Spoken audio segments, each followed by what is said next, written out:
תראי, יש פסוק בקוראן שאומר, אין אללה מע סאבירין. אללה הוא עם בעלי היכולת לסבול לאורך זמן.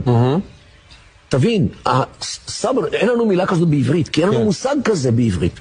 סבר זה אדם שיכול להיות במנהרש חודשיים ושלושה, לא רואה אור יום, בקושי אוכל, בקושי כלום, יצא עם הקלאץ' ויהרוג יהודים.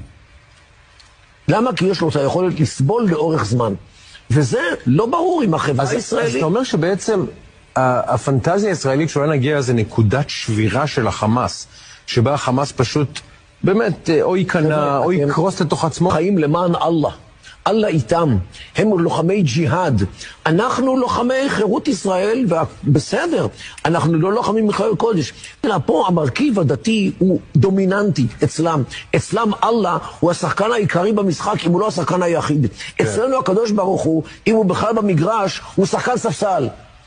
וזה הבדל אדיר מבחינת היכולת הנפשית והיכולת הציבורית והיכולת הגופנית גם, כי יש בזה השלכות פיזיולוגיות על האמונה. והיכולת שלהם בעניין הזה היא אדירה. הם לוחמים מלחמת דת.